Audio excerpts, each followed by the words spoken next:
আপনারা জানেন মূলত আজকে আমি তৃতীয়বার সাংসদ হিসেবে নির্বাচিত হওয়ার পর এই টার্মের প্রথম লোকসভার পর্যালোচনা বৈঠক এবং এখানে বিস্তারিত ডায়মন্ড হারবার লোকসভার যে 7টি বিধানসভা কেন্দ্র রয়েছে এই 7টি বিধানসভার বিভিন্ন স্কিম এবং সার্ভিসেস নিয়ে বিশেষ করে জল কল রাস্তা ন্যূনতম যে পরিষেবাগুলো সরকারের থেকে এবং জনপ্রতিনিধিদের থেকে মানুষ আশা করে সেইগুলি নিয়ে বিস্তারিত আলোচনা হয়েছে। এখানে এমএলএ সহ পঞ্চায়েত সমিতি গ্রাম পঞ্চায়েতের নির্বাচিত জনপ্রতিনিধি সহ আরবান এলাকার municipality chairman vice chairman councillor সহ সকলকেই ডাকা হয়েছিল এবং গুরুত্বপূর্ণ যে সমস্ত দপ্তরগুলো রয়েছে সেই সংশ্লিষ্ট দপ্তরের আধিকারিকরাও উপস্থিত ছিলেন, জেলা শাসক ছিলেন, ডায়মন্ড হারবার পুলিশ ডিস্ট্রিক্টের সুপার সহ পুলিশের প্রায় আইসি ওসি সহ additional SP deputy SP SDPO সহ সকলেই উপস্থিত ছিলেন। এখানে দুর্গাপুজোর প্রিপারেশন থেকে শুরু করে এলাকার সার্বিক উন্নয়ন নিয়ে বিস্তারিত আমরা প্রায় 3 ঘন্টা আলোচনা করেছি এবং প্রথম পর্যালোচনা বৈঠকেই আজকে প্রায় আমরা 70 কোটি টাকার নতুন স্কিমের উদ্বোধন করেছি, মানে ভিত্তিপ্রস্তর স্থাপন বা শিলান্যাস, এবং প্রায় 75 কোটি টাকা কমপ্লিটেড কিছু রাস্তা ছিল সেগুলোও আমরা আজকে উদ্বোধন করেছি। আমাদের নির্বাচনের ফল বেরিয়েছে 4 তারিখ। 4 তারিখ থেকে সেভাবে দেখতে গেলে 2 মাস অতিক্রান্ত, প্রায় 8 সপ্তাহ হয়েছে এবং 60 দিন। এই 60-65 দিনের মধ্যে আমরা প্রায় 70 কোটি টাকার কাজের শিলান্যাস করলাম এবং প্রায় 75 কোটি টাকা কমপ্লিটেড ওয়ার্কের উদ্বোধন করলাম, মানে প্রায় 145 কোটি টাকার কাজ। অ্যাভারেজ করলে দেখবেন দিনে প্রায় 2.5 কোটি টাকা। এই কারণেই আমরা ডায়মন্ড হারবারকে এই জায়গায় নিয়ে যেতে পেরেছি যেখানে প্রায় 10 বছরে 5,580 কোটি টাকার কাজ, যেটা আমি বারে বারে বলেছি। এবং আমি এলাকার প্রত্যেককে, যারা ভোট দিয়ে আমাকে নির্বাচিত করেছে বা ভোটাধিকার প্রয়োগ করেছে, আমার বিপক্ষেও যারা ভোট দিয়েছে, আমি সকলকে ধন্যবাদ জানাবো এবং আমি প্রত্যেকের জন্য কাজ করতে আগামী যতদিন সাংসদ আছি ততদিন বদ্ধপরিকর এবং মানুষের উন্নয়নের যে কাজ আমরা শুরু করেছি সেটা যাতে আরো ত্বরান্বিত অব্যাহত থাকে আমরা বিস্তারিত সে নিয়ে আলোচনা করেছি। এছাড়া কয়েকটি জায়গা থেকে আমাদের হেলথ সমস্যা, বিশেষ করে যে সাব সেন্টারগুলো রয়েছে এবং প্রাইমারি হেলথ সেন্টারগুলো রয়েছে, PHC sub centre, health wellness centre, এখানে পর্যাপ্ত পরিমাণের ওষুধ বা ডাক্তারের কিছু সমস্যা আমরা পেয়েছি, সেগুলোও যাতে অগ্রাধিকার দিয়ে আমরা দেখি সেটা নিয়েও আমরা বিস্তারিত আলোচনা করেছি। এবং আজকে আমরা একটা নতুন অ্যান্টি করাপশন হেল্পলাইন এক ডাকে অভিষেক আমি যেটা খুলেছিলাম, আমি সেটা প্রত্যেকটা জনপ্রতিনিধিকে বলেছি যে অনেক জায়গা থেকে, আমি 2-4 জায়গা থেকে, বিশেষ করে সাতগাছিয়ার কয়েকটা জায়গা, মহেশতলার কয়েকটা জায়গা থেকে আমি গত 2 মাসে 7-8টা কমপ্লেন পেয়েছি যে অনেক জায়গায় মানুষকে কয়েকটা জায়গায় কাজ করতে গিয়ে, বিশেষ করে যে এজেন্সিরা কাজ পায়, কিছু বাধার সম্মুখীন হতে হয় এবং পার্টির নাম করে অনেক সময় তাকে ভয় দেখানো, শাসানোর একটা প্রবণতা অনেক জায়গায় তৈরি হয়। সবাই করে, আমি সে কথা বলছি না। এক ডাকে অভিষেকের যে নাম্বারটা রয়েছে 7887777877, এই নাম্বারের একটা হোয়াটসঅ্যাপ চ্যানেল আমরা করেছি। এখানে সরাসরি রেকর্ড করে যদি কেউ কারোর কাছ থেকে এসে টাকা চায় বা ভয় দেখায় বা দলের পজিশন বা দলের পদ ব্যবহার করে কাউকে ভয় দেখানোর চেষ্টা করে সরাসরি ভিডিও তৈরি করে আপনি সেই হোয়াটসঅ্যাপ চ্যানেলে পাঠিয়ে দেবেন। আমরা সেটা পুলিশ প্রশাসনকে ফরওয়ার্ড করব, পুলিশ প্রশাসন সেটা যাচাই করে দেখবে, যদি তার মধ্যে কোনো রকম কোনো সত্য থাকে, সেটা যদি সঠিক হয়, যে পাঠিয়েছে তাকে পুরস্কৃত করা হবে, তার সুরক্ষার সমস্ত দায়িত্ব আমার। এবং পুলিশকে বলা হয়েছে তার মধ্যে যদি কোনো রকম কোনোভাবে সেটা দেখা যায় যে সেই ইনফরমেশনটা সঠিক বা কারেক্ট, তার বিরুদ্ধে দরকার হলে সুমোটো কগনিজেন্স নিয়ে ব্যবস্থা নেওয়ার কাজও পুলিশ প্রশাসন করবে। তো সেই নাম্বারই একটা হোয়াটসঅ্যাপ চ্যানেল খোলা হয়েছে, যেখানে সরাসরি আপনারা ছবি তুলে বা ভিডিও রেকর্ড করে সেই চ্যানেলে পাঠিয়ে দিতে পারবেন। এটা একটা আমরা সিদ্ধান্ত আজকে নিয়েছি, আপনাদের সেটাও জানানোর ছিল। এছাড়া বাকি যে কাজগুলো চলছে, ওল্ড এজ পেনশন আপনারা জানেন আমরা ঘোষণা করেছিলাম গত বছর প্রায় ৭৫,০০০ নতুন লোকেদের আমরা, বিশেষ করে যাদের ৬০-এর ঊর্ধ্বে বয়স, সেই সমস্ত প্রবীণ নাগরিকদের আমরা ওল্ড এজ পেনশনের ব্যবস্থা করে দিয়েছিলাম।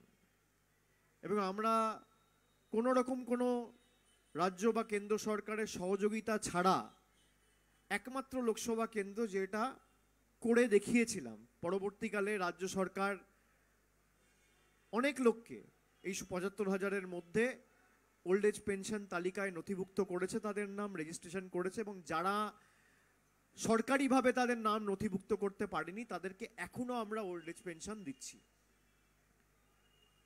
কোভিডের সময় আমরা যে কাজগুলো করেছিলাম আপনারা জানেন, দেখেছেন।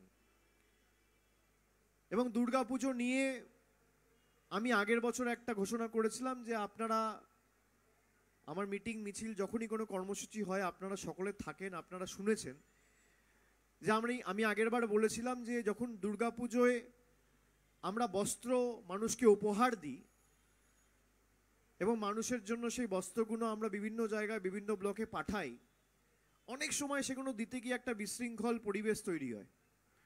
কোথাও হয়তো ৫,০০০ শাড়ি দেওয়ার কথা, সেখানে ভিড় এত হয়ে গেছে যে ৫,০০০-এর শাড়ি নেওয়ার কথা যার, তারা তো এসছেই, সেখানে আরও অ্যাডিশনাল প্রায় ১০-১৫,০০০ লোক চলে এসছে।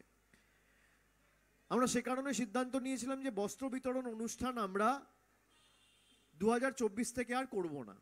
বাড়িতে বাড়িতে গিয়ে আমাদের প্রতিনিধিরা বস্ত্র দিয়ে আসবে, যাদের সত্যিই কাপড়ের প্রয়োজন, পুজোয় নতুন কাপড় পরবে, বা কারোর একটা গেঞ্জির প্রয়োজন, কারোর একটা নতুন জামার প্রয়োজন, কারোর একটা নতুন শাড়ির প্রয়োজন, আমাদের কর্মীরা গিয়ে তাদের বাড়িতে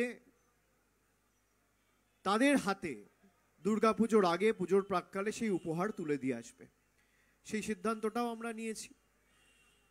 যদিও প্রশাসনিক সভা বিস্তারিত আলোচনা আমরা এই মিটিংয়ে করিনি, আমরা খালি সিদ্ধান্তটা নিয়েছি। এ নিয়ে বিস্তারিত এমএলএ সহ ব্লক প্রেসিডেন্ট সহ তাদেরকে যা অনুরোধ করা বা আমার তরফ থেকে যে গাইডলাইনগুলো দেওয়ার, সেগুলো আমি ২-৪ দিনের মধ্যে পাঠিয়ে দেবো।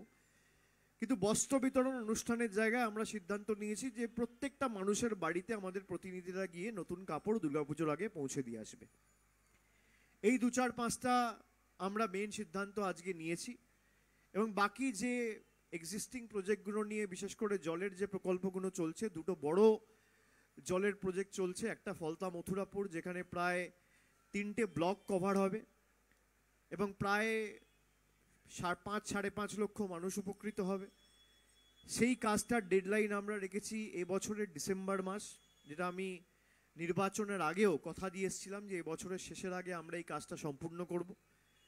এবং বাড়ি বাড়ি এই এফএইচটিসি কানেকশনগুলো অনেক জায়গায় হয়ে গেছে, কিছু অ্যাডিশনাল রিকোয়েস্ট এসছে, সেটাও প্রশাসনের তরফ থেকে যাতে অগ্রাধিকার দিয়ে দেখা হয় এবং যত দ্রুত সম্ভব সেটা ফেসিলিটেট করা হয়, সেটাও আজকে বিস্তারিত আমরা আলোচনা করেছি। এছাড়া যে অগমেন্টেশন প্রজেক্ট হচ্ছে প্রায় ৫৬৫ কোটি টাকা খরচা করে, সেখানে বিষ্ণুপুর ২ নম্বর ব্লক এবং বজবজ ২ নম্বর ব্লক এবং ১ নম্বর ব্লকের একটা অঞ্চল মায়াপুর, সেটাও প্রায় 100% কভারেজ হবে এবং সেটাও যাতে যত দ্রুত সম্ভব হয়। এছাড়াও বেশ কিছু বড় রাস্তা রয়েছে মহেশতলায়, ডায়মন্ড হারবারে, মেটিয়াবুরুজে, সেগুলো এক্সিস্টিং কাজ চলছে, সেগুলো যাতে পুজোর আগে আমরা কমপ্লিট করতে পারি। ঝড় জলের সময়, বৃষ্টির সময় এমনি কাজে একটু 1 মাস 2 মাস দেরি হয়, অনবরত অবিরাম বৃষ্টি পড়ছে বলে কাজে একটা শিথিলতা বা একটা বিলম্ব এমনিতেই আসে, কাজ হয় না। এবং বর্ষাকালে সারাদিন বৃষ্টি হলে এই পরিকাঠামোগত উন্নয়ন রিলেটেড যে কাজগুলো, বিশেষ করে বাড়ির ক্ষেত্রে বা রাস্তার ক্ষেত্রে একটা বাধাবিঘ্ন তৈরি হয়। তো এই রাস্তাগুলো, যে কাজগুলো হচ্ছে যাতে তাড়াতাড়ি হয়, সেটা নিয়েও আমরা আলোচনা করেছি এবং আশা করি যে এগুলো সবই এই বছরের শেষের আগে আমরা সম্পূর্ণ করতে পারবো। এইটুকুই আমার বলার ছিল। বাকি যদি আপনাদের কারোর কোনো প্রশ্ন থাকে আপনারা করতে পারেন।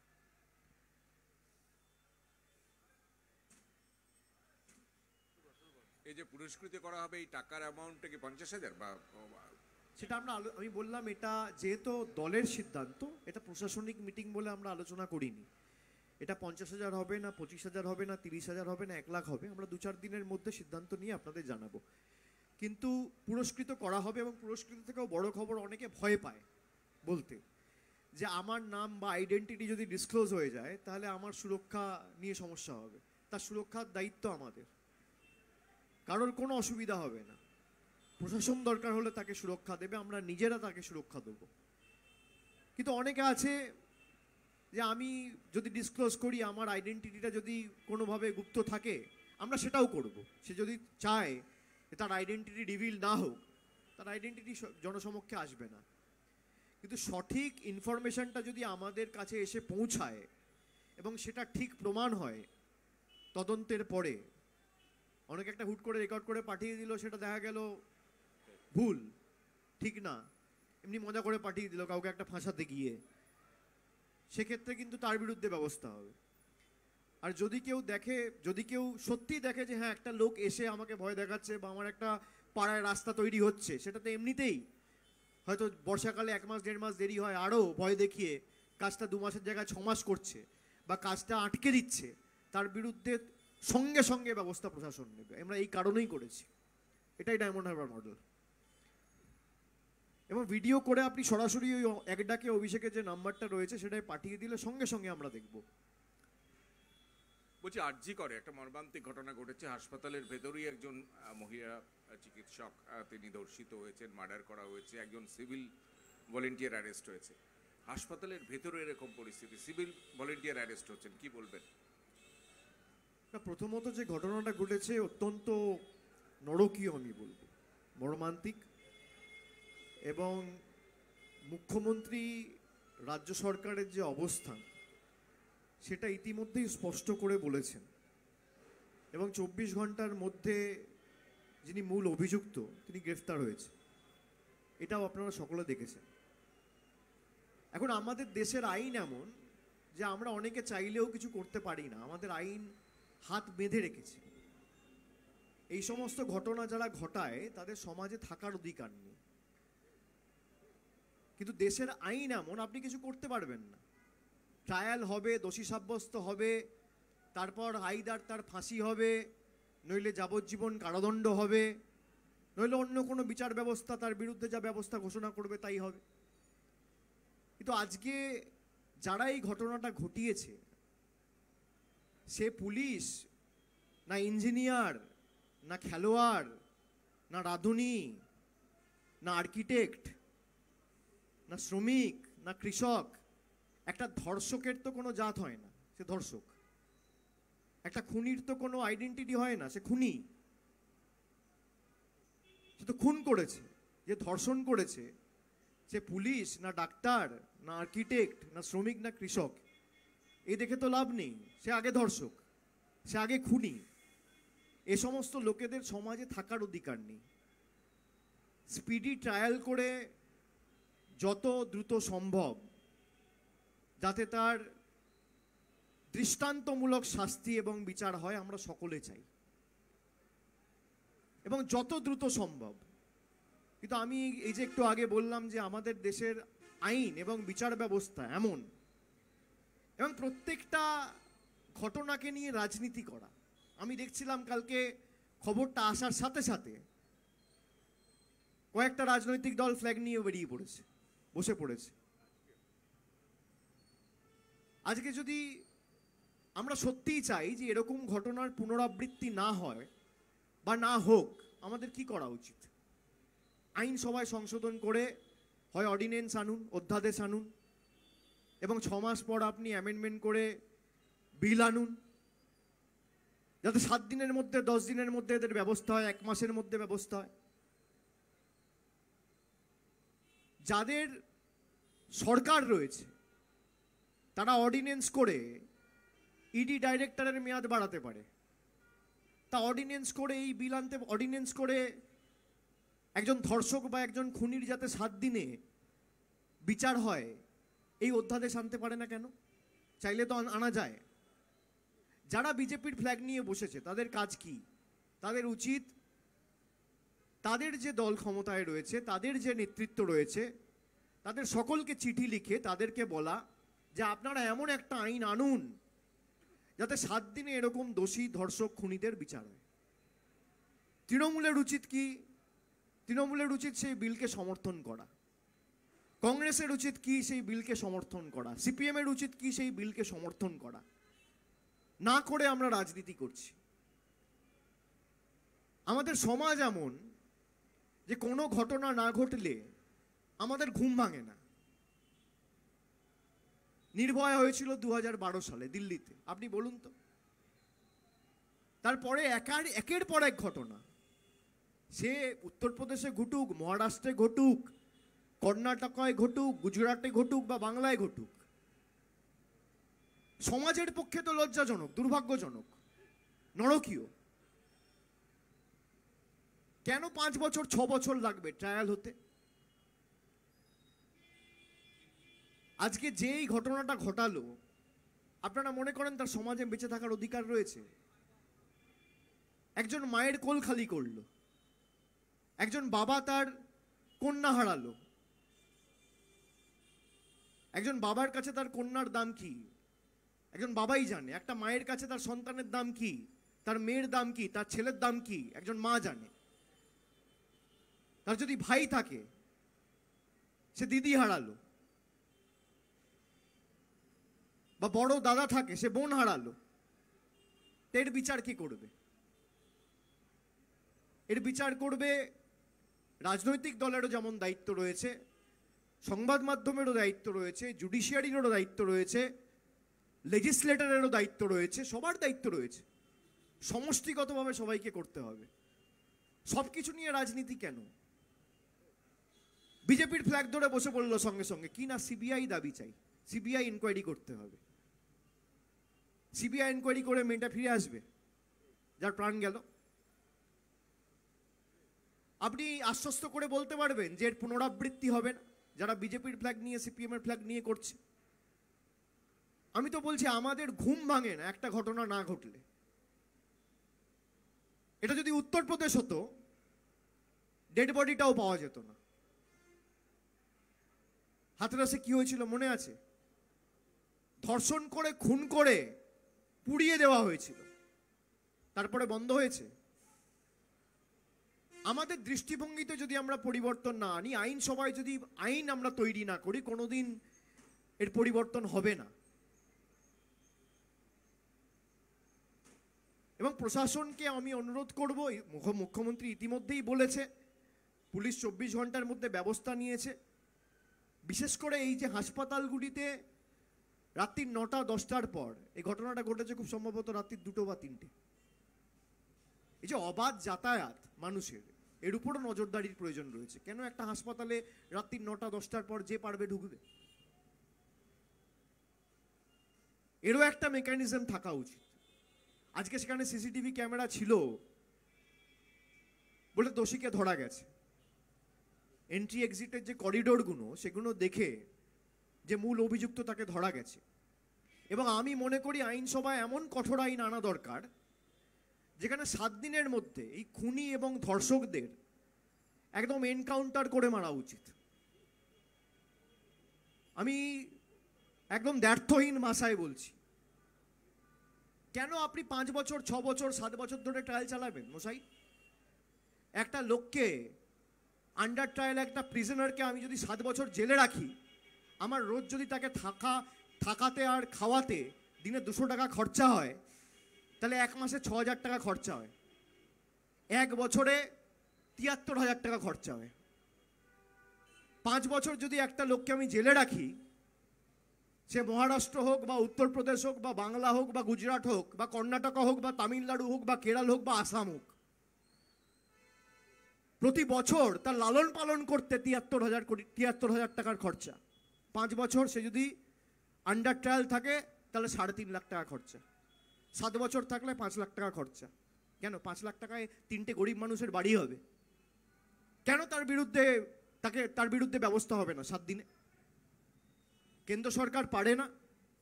যাদেরকে মানুষ ক্ষমতা দিয়েছে, ম্যান্ডেট দিয়েছে, তারা বিল আনতে পারে না? পারে। বিজেপি কি পারে? বিজেপি বিল আনতে পারে। তৃণমূল কি পারে? সেই বিলকে সমর্থন করে যাতে এই ঘটনার পুনরাবৃত্তি না হয় সেটা করতে পারে। এবং এমন বিল আনতে হবে যেখানে সার্কামস্ট্যান্সিয়াল এভিডেন্স আপনার এগেনস্টে, এমন না যে ট্রায়াল ছাড়া কোনো রকম কোনো এভিডেন্স ছাড়া আপনি 7 দিনে এনকাউন্টার করে বা একদম ফাঁসির মঞ্চে নিয়ে গিয়ে তাকে ফাঁসিতে ঝুলিয়ে দিলেন। সার্কামস্ট্যান্সিয়াল এভিডেন্স, পারিপার্শ্বিক প্রমাণ বা তথ্য যখন তার বিরুদ্ধে রয়েছে। আপনি ধরুন আজমাল কাসাব, ভাই ক্যামেরায় ক্যাপচার হয়েছে, ভিডিও রয়েছে যে গুলি চালাচ্ছে, তারপর 4 বছর ধরে তাকে খাইয়ে পড়িয়ে রেখে তার উপর 5 লাখ 6 লাখ টাকা খরচা করে তাকে ফাঁসির মঞ্চে নিয়ে যাবেন কেন? এই 5 লাখ টাকায় দুটো গরিব মানুষের বাড়ি হতো। সিসিটিভিতে যদি কাউকে দেখা গেছে, তার মানে কি সার্কামস্ট্যান্সিয়াল এভিডেন্স তার এগেনস্টে। সে ঢুকেছে, তার গলায় হেডফোন ছিল, বেরিয়েছে, তার গলায় হেডফোন নেই। হেডফোনটা পিওর পাশ থেকে পাওয়া গেছে। পিও মানে প্লেস অফ অফেন্স। তার মানে কি সার্কামস্ট্যান্সিয়াল এভিডেন্স আপনার এগেনস্টে। এমন বিল আনা হোক যেখানে সার্কামস্ট্যান্সিয়াল এভিডেন্স যদি আপনার বিরুদ্ধে থাকে বা ক্যামেরায় সিসিটিভিতে আপনাকে দেখা যায় যে আপনি সরাসরি অভিযুক্ত, আপনি এই ক্রাইমটা করেছেন, কমিট করেছেন, তাহলে 7 দিনের মধ্যে আপনার বিচার হওয়া উচিত। এই সমাজে আপনার থাকার কোনো অধিকার নেই। ধরুন 5 বছর 7 বছর 10 বছর ধরে ট্রায়াল হয়ে হঠাৎ ট্রায়াল কোর্ট বলে দিল যে যাবজ্জীবন কারাদণ্ড। কি হলো বিলকিস বানুর ক্ষেত্রে? সব দোষী ছাড়া পেয়ে গেল, তারপর সুপ্রিম কোর্ট হস্তক্ষেপ করলো, আবার জেলে ঢুকেছে, এখনো বিচার হয়নি। কবে ঘটনা ঘটেছে? এর কোনো শেষ নেই। আমি বলছি একা এটা কেউ করতে পারবে না। যারা রাজনীতি করছে তারা এমনভাবে রাজনীতি করছে নিকৃষ্ট মানের। বিজেপির উচিত তাদের দলের নেতৃত্বকে লিখে তাদের সরকারকে বলা যে বিল আনুন। তৃণমূল, কংগ্রেস, সিপিএম যারা বিরোধী পক্ষে বসে আছে, অপোজিশনে, তাদের উচিত সেই বিলকে সমর্থন করে এই দেশের কোনো প্রান্তে যাতে এই ঘটনার পুনরাবৃত্তি না হয় সেটা সুনিশ্চিত করা। কেন করবেন না? এটা তো আমাদের ব্যর্থতা, আমরা ফেল করেছি। একের পর এক ঘটনা হয়েছে, হাতরাস হয়েছে, নির্ভয়া হয়েছে, উন্নাও হয়েছে, তারপরেও দেশে চারিদিকে এই ঘটনা ঘটবে কেন? তার কারণ মানুষ জানে যে এর বিচার হতে হতে তো 5 বছর 6 বছর 7 বছর, আবার অনেক ক্ষেত্রে ছাড়াও পেয়ে যাব। এটা কেন হবে? তার কারণ দেশের আইন এমন। আমি কোনো বিচারককে দোষী বলছি না, বিচার ব্যবস্থাকে, আমি ব্যবস্থাকে দোষ দিচ্ছি। এই ব্যবস্থায় যদি সংশোধন না আনতে পারি, এটা সংবাদ মাধ্যমেরও কাজ। এই তৃণমূল কি বললো, তৃণমূলের পেছনে ছোটা, বিজেপি কি বললো, বিজেপির পেছনে ছোটা। আচ্ছা, আপনার প্রতিক্রিয়া কি? কেন আপনারা বলবেন না? আপনাদেরও বলা উচিত, আপনাদেরও এই ইস্যুটা ওঠানো উচিত যে একটা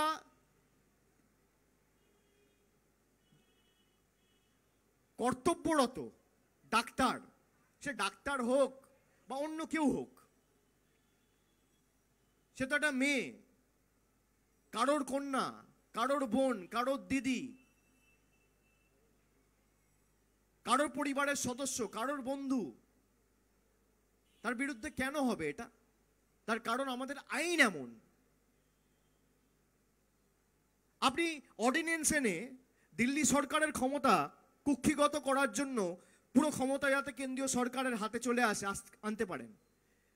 আপনি কেন অর্ডিন্যান্স এনে এটার ব্যবস্থা করতে পারেন না যাতে এই ঘটনার পুনরাবৃত্তি না হয়? এই প্রশ্ন ওঠে না আপনাদের মনে? আমি তো বলছি, হয় যদি পারিপার্শ্বিক প্রমাণ তথ্য আপনার বিরুদ্ধে হয়, তাহলে হয় এনকাউন্টার করে মারা উচিত, নইলে ফাঁসির মঞ্চে নিয়ে গিয়ে ঝোলানো উচিত। এই সমস্ত লোকেদের সমাজে থাকার কোনো অধিকার নেই। দৃষ্টান্ত তবেই তো তৈরি হবে। মুখে বললে দৃষ্টান্তমূলক শাস্তি চাই, দৃষ্টান্তমূলক বিচার চাই, কোনোদিন হবে না।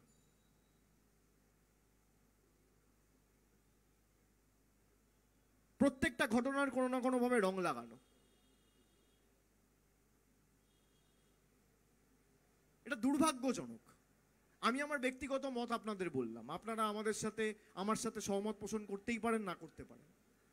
আমি আমার ব্যক্তিগত মত আপনাকে বললাম।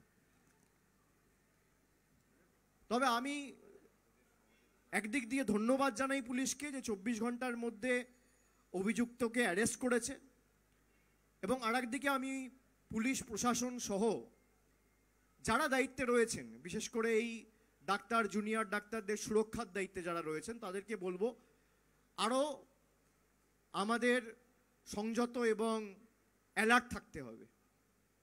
বিশেষ করে এই অবাধ ঘোরাফেরা, হাসপাতাল চত্বরে রাত্রি 10টার পর কেন ঢুকবে লোকে? ডাক্তার ছাড়া, রুগী ছাড়া কেউ থাকবে না, যারা ডিউটিতে আছে তারা যাবে, যে পাচ্ছে সে ঢুকে পড়বে।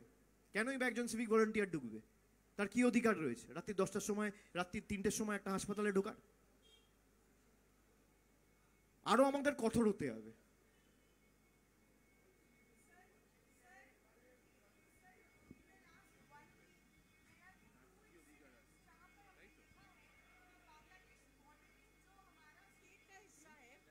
First in Jalpaiguri and then in Cooch Behar बहुत से जो हिंदूज परसिक्यूटेड है वो लोग हमारे बॉर्डर के पास आ चुके हैं। Do you think West Bengal is on the risk जहां पर एक मेजर इन्फ्लक्स हो सकता है या फिर एक स्पिलओवर हो सकता है? देखिए, West Bengal is at risk and West Bengal remains to be vulnerable because of the ongoing commotion in Bangladesh. But मुझे लगता है कि इसके ऊपर मेरा टिप्पणी करना बनता नहीं है, क्योंकि एक्सटर्नल अफेयर्स का मामला है और देश के जो केंद्र की सरकार है, ये उनका विषय है। उन्होंने एक कमेटी बनाया है और ये उनका मैंडेट बनता है कि इसको रोके और इसको ठीक तरीके से देखे। तो वो ऑलरेडी काम कर रहे हैं और इस पे मेरा टिप्पणी अलग से बनता नहीं है। If you could say the thing which has happened in RG Court, you have been speaking in Bengali. Whom do you hold responsible for this? And you spoke about a law. I hold each and every one of us responsible. I hold the perception responsible. I hold the media responsible, the legislator responsible, the political parties responsible, the judicial system responsible. Just because of the judicial system, just because of the media, and just because of how we look down upon things, these incidents are happening time and again. If we are to put an end to this, we need to bring a bill. If we need to set an example and make sure this kind of incidents and unfortunate tragedies are not repeated in the future, we have to lead by example and make sure we are able to bring in an ordinance or a bill where if any circumstantial evidence is found against you, then you will be either taken to the gallows or should be encountered in 7 days, because people committing such kind of heinous crime and offense doesn't deserve to stay in our society. It's as simple as that, period.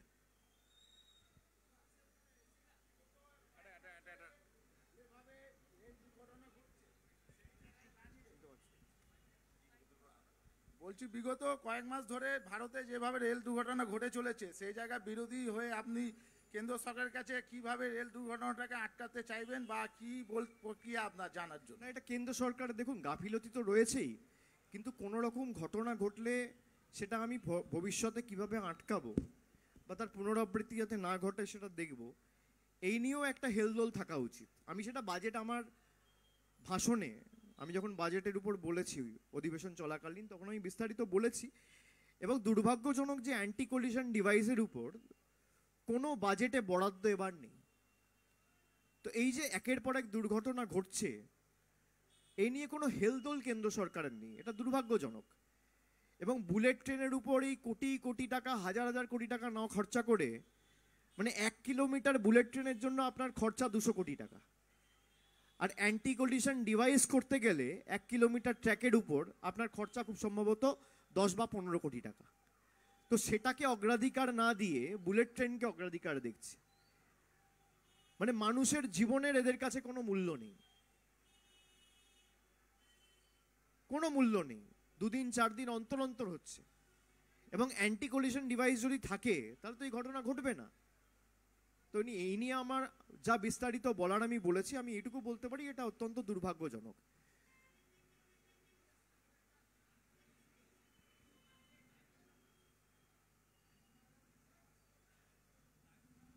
রয়েছে diamond Harbour লোকসভার অন্যান্য পুরসভা যেগুলো রয়েছে সেগুলোতে solid and West ম্যানেজমেন্টের যে প্রকল্পের কাজ সেগুলো হচ্ছে, কিন্তু পূজালী পৌরসভায় দেখা যাচ্ছে গত 3 বছর ধরে মাত্র 2টি ওয়ার্ডে সেই কাজ হচ্ছে, এবং যে জায়গায় প্রসেসিং ইউনিটের জায়গা চিহ্নিত করা হয়েছে সেটা অসম্পূর্ণ, এবং পৌরসভার মধ্যেই দেখা যাচ্ছে আবর্জনা স্তূপ হয়েছে। কি বলবেন? সেটা খালি পূজালির না, 2-1টা জায়গায় বাড়তিও আমি আজকে মিটিংয়ে বিস্তারিত এটা নিয়ে আলোচনা করেছি। এবং এখানে আমাদের জেলা প্রশাসনকেও আমি বলেছি যে সিওয়ারেজ এবং 15 ফিনান্সের তরফ থেকে একটা আলাদা ফান্ড থাকে, সেটা খরচা করে প্রত্যেকটা জিপিতে এই পোটেনশিয়াল এবং ওয়ার্ডগুলিতে পোটেনশিয়াল হটস্পটগুলো আইডেন্টিফাই করে, বিশেষ করে জনবহুল যে এলাকাগুলো রয়েছে, হাট বাজার যে সমস্ত এলাকায় রয়েছে, সেখানে একটা ব্যবস্থা করা, এবং সলিড ওয়েস্ট ম্যানেজমেন্টের যে কাজগুলো চলছে সেটা যাতে ঠিকমতো হয়, এ নিয়ে বিস্তারিত আমরা একটা আলাদা মিটিং ডাকবো যেখানে আলোচনা হবে।